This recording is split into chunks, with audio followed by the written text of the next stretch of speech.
I think he deserved it, really deserved it, but he fought a lot. Francis just dominated him on the ground like a puppy, you know, like a kitten. He was playing with him like a kitten. He was trying hard to like create these sentences, really hard. I can see that. What's up, everybody? My name is Tom, and today I'm gonna react first time to a documentary, and it's called The Forgotten Victims of Dana White. As all we know, Dana White has a lot of scandals around him about not paying enough money to his fighters. This is a big issue in the fighters world, because many fighters have to do part-time jobs, maybe even full-time jobs. Like Alexandre Pantoja was a taxi driver till he became like a UFC champ, even as a contender. So let's see what this documentary will unfold to us. Let's go. All right, Demetrius Johnson, the best of the best. I agree absolutely with this claim. 10 years, the 125-pound champion, 11 title defenses, and a cemented stint as the pound-for-pound king. Being able to masterfully blend every fighting element together seamlessly, he ruled the division for years with an iron fist. Demetrius Johnson, man, he is a tremendous athlete. Till this day, Demetrius Johnson is the best. The best ever. I saw him competing in gi jiu-jitsu, and he was just manhandling men that were like 20 kilos heavier than him. Just like exciting to watch, man. He's so good. His jiu-jitsu is good. His stance is good. Man, he even fought Rotang, man, by Muay Thai rules. And he survived this first round. In the second, he finished Rotang with the rear naked choke. Man, that was awesome. Yeah, I agree. Like, man, when I talk about confidence and skills, man, Man. better guy than this. Yeah.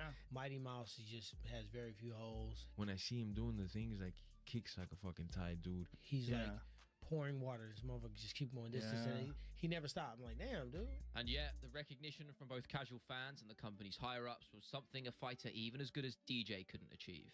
In a sense, Johnson had broken the mold. In the fight game, showmanship and bravado is helpful, yet not necessarily needed. The simple art Well, in UFC, it's needed. We have realized that if the fighter is not creating a hype around him, he won't get paid enough. How many good fighters in UFC, you know, that didn't get paid enough by just being a good fighters? There's a lot of them. Who can pull off this. Man, that was beautiful, man. When he submitted Ray Borg like that, when he like from the back control, pick him in the air, switch to the arm, and finish him with the armbar, man, like a candy, man. One of my favorite submissions in the world. Boring or perhaps less exciting. Or maybe it was Demetrius' cordial attitude towards his opponents in the build-up. A mindset that men like Conor McGregor worked so hard to diminish. All of these factors became the ammunition Dana White would use to scold and control Mighty Mouse throughout his tenure as champion. It's no secret that contract disputes are commonplace in the UFC, and with Demetrius, it was constantly at the forefront. When I fought Dominic Cruz, I was under contract. I think I was fighting for, it was 14 to 14. And then I finally got a new contract as a champion, and I think it was 125 and 50, but I couldn't get pay-per-view points. Because that's where you start making that next wealth, right? Like, shit, John Jones has a fight, what, 2-3 years? Right. And he's made all that money in pay-per-view points, so he has that opportunity to take 2 to 3 years off, right? So for me, I fought, and I was like, I want pay-per-view points.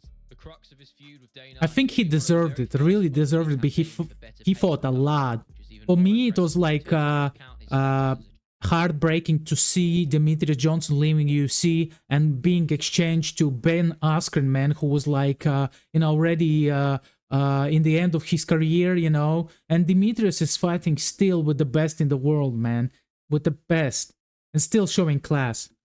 Champion. At the peak that was wrong. Prior to the Ray Borg fight in 2017, DJ would do what no one had done before: challenge the boss, but this time in an open letter to the public. A smoking barrel on a man who seemed to be unbreakable. But Dana, being who he was, simply couldn't back down. First of all, when he did his deal, he didn't want pay-per-view. Right. He didn't want pay-per-view. He wanted upfront money. No. I feel Dana will say what is more, profitable for him. You cannot trust him, I guess.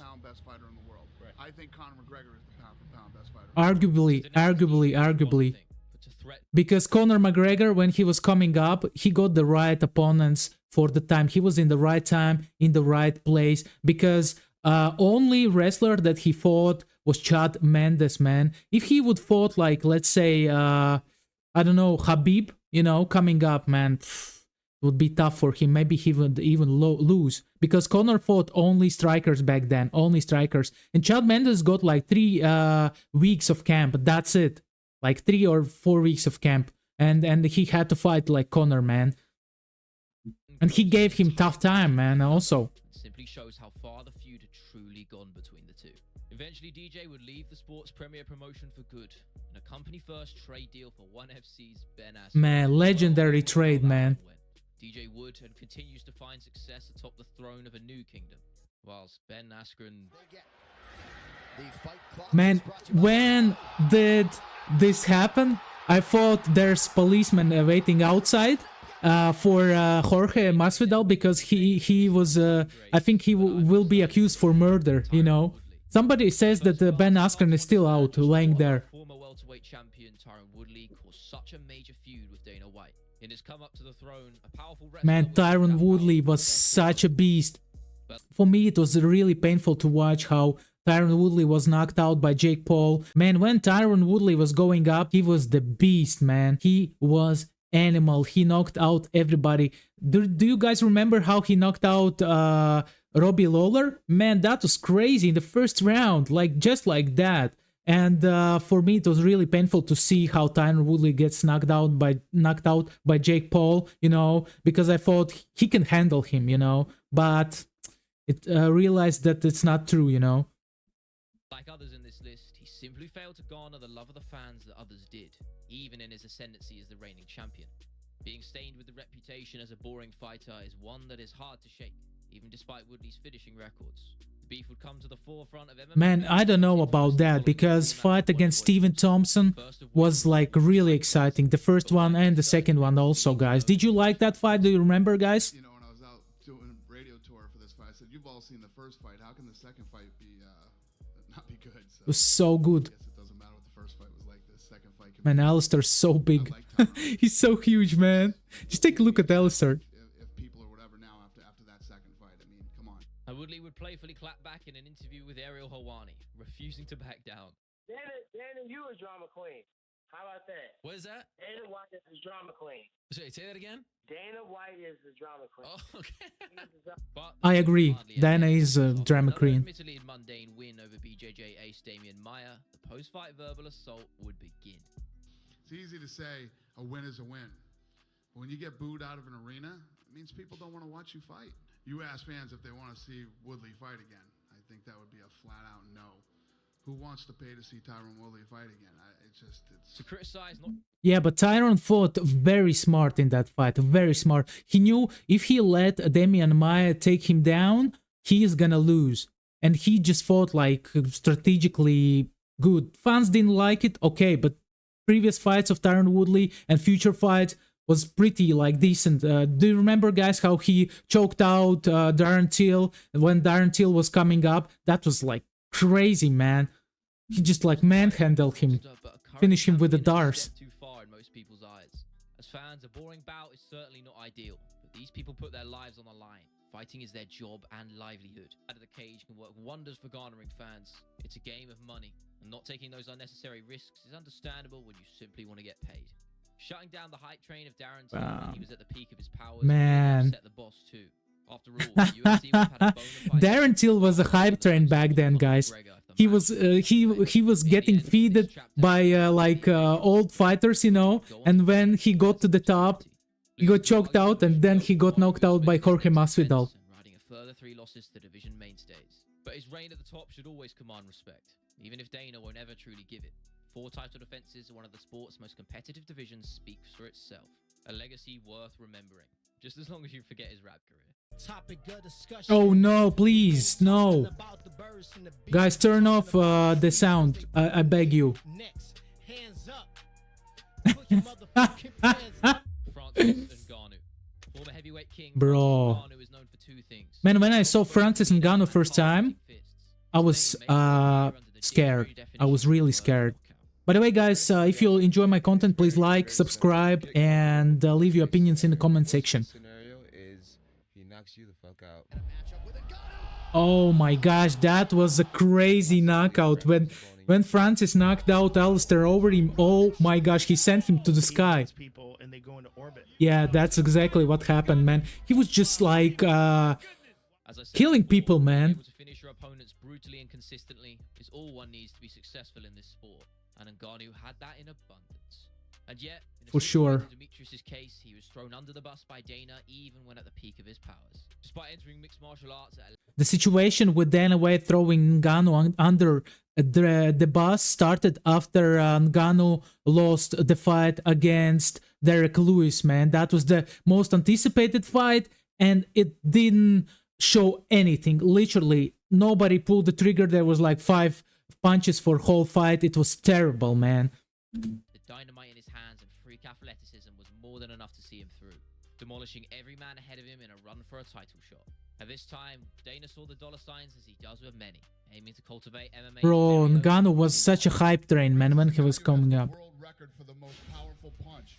His punch is the equivalent to 96 horsepower, which is equal to getting hit by a Ford Escort going as fast as it can. Champion Stipe Miocic was practically swept under the rug as an afterthought in the build. Yeah, But it would yeah. be the American who would prevail, withstanding the shots that no one else. There was a big scandal that Dana didn't want to promote Stipe fights. He was the nail, and he would mark the first initial fracture in his relationship with Dana. After a scheduled matchup against Derek Lewis would be announced, a fight billed as the 2 hardest hitters clashing together. Yeah, that was the anticipated fight. Yeah, Yeah, exactly. Whether it was a result of Ngannou's psychological weakness following the title bout is a different story, but Dana would scold him all the same in the post-fight press conference. Thoughts on Francis Ngannou? I mean, he had so much momentum behind him going into the Stipe fight. Horrible. I think his ego ran away with him, big time. I can tell you that his ego absolutely did run away with him. And the minute that happens to you in the fight game, you see what happens. Start to fall apart. To question a man such as Francis's ego is Well, not sure about that because I was listening to Francis Ngannou when he was at Joe Rogan's podcast, and he said that he was just afraid to pull the trigger because after the lose to Stipe Miocic, he was not sure. He lost his confidence, and like he needed time to like recover after that. road he took not just to be a professional fighter, but to even live a comfortable life. From the mines in Cameroon, the Predator quite literally came. Man, how crazy is his story though, yeah? Like, coming from Cameroon, man. Now Ngannou would find his way back to the top. Like, he was homeless. Ngannou was homeless for some while. Tensions had risen. Francis would do what DJ had done once before, speak the truth. Ngannou would remain the UFC's heavyweight champ for the time being, facing French striker aficionado Cyril Gane in January. Oh, he dominated that fight, man. Francis just dominated him on the ground like a puppy, you know, like a kitten. He was playing with him like a kitten. And Ngannou would prevail, but the usual tradition of Dana wrapping the belt round his waist would not come to be, a clear sign of anger and frustration from the boss. As expected, both fighter and company wouldn't come to a contractual agreement, leaving Ngannou as a free agent in the sport despite being the best heavyweight on the planet. A crazy scenario, and one might say for Ngannou a gamble. This was certainly the way Dana would spin it, taking every opportunity to ridicule the decision. We offered Francis a deal that would have made him the highest paid heavyweight in the history of the company. More than Lesnar, more than anybody. Ngannou said that that's not true. In a place right now where he doesn't want to take a lot of risks. He said that they didn't offer enough money. Where he could fight lesser opponents and make more money. You're really telling me that this man is scared or doesn't want to take a risk? I doubt it, man. I doubt it. Francis's tell-all would bring to light the myriad of issues he had with the UFC, citing fighter pay, lack of medical insurance, as well as lack of sponsorships. Fighter make promotion. Of course. Yeah, you know, like, yes, promotion do help. They do help each other, but fighter make promotion. Recently, they signed a huge deal with Crypto.com. That was a good deal for them. But Francis would Also have the a same large when market. UFC signed a deal with Reebok. A hefty free-reign contract with rival promotion PFL ensured he would be financially free, and for the first time, earning what he was truly worth. A boxing mega fight with Tyson Fury would then follow, a bout clearly organized. Man, though, that was very one dominant heck of a line. fight. As a 100-to-1 underdog, Francis would cement his legacy as a combat sports athlete by dropping the champion and narrowly losing on the scorecards in his professional debut. Yeah, that was Francis didn't crazy. have the last laugh. He had the victories he always knew he deserved. Of course, big upset came after when he got knocked out by Joshua, but that's another story. I didn't see the fight, but the fact that he went 10 rounds with Tyson Fury is crazy. I didn't see the fight, but the fact that he went 10 rounds is unbelievable. Tito Ortiz. All right. Ortiz was Bit from old school. back in the dark ages of the game. 5 title defenses of the light heavyweight throne by late 2002. In summary, he was a pioneer. And whilst he may be dumb as rocks, he can certainly throw down. Talked about a lion, king of the jungle, this huge lion with a big giant mane in this hot, smothering weather in Africa. And the little small lions come up, kind of poke at him, bite on his ear, bite on his neck. The lioness comes over and bugs him. Then you got the jackals and the rest of the wilderness looking and seeing these lions on that. He was trying hard to like create these sentences, really hard. I can see that. Oh no. In a wholly unique situation compared to the others on this list. This feud would go so far as to become an organized boxing match Oh. between Tito to settle their differences. And I would have to say that nobody's pissed me off more than Tito Ortiz. Did you really think that you would beat Tito Ortiz in a boxing match? I knew it, and so did he. That's why it didn't happen. In a boxing match, I was going to fuck him up and make him look stupid. This was serious, at least on Dana's side. Going through all of the hallmarks of a professional bout with a proper commission and even a weigh-in that Dana would make at 197 pounds. But remarkably, it was Ortiz of all people who would pull a no-show. Just over a year later, following his loss to Lyoto Machida at UFC 84, tensions would come to a head once more in a press conference that Man, that was a funny press conference. entirely. I don't want to be doing a 20-year span of, murder myself trying to make $1 million. And a lot of these other guys do. That's not the way they look at it. Yeah, they look at it just slaves for you, man. That's what it comes down to. That's all they care. That's what all these guys feel like, slaves. No. These guys are competitors who come in here and want to prove that they're the best. Some of them fight because you're going to make them a 3-4 times superstar. a year. Because you're going to make them a superstar. Because this is what they want to be. That's your quote words. No, I'm going to make you a superstar. No, you're the one that wants to be a superstar. These guys want to be fighters. That's the difference. Okay. The two would eventually reconcile a year later, with Tito rejoining the company. The bad blood always remained, long after Ortiz retired. What was the most satisfying victory for you out of any UFC fight? When Chuck Liddell knocked Tito Ortiz out, that was my favorite moment. That's for sure bad blood between them, I can say, you guys.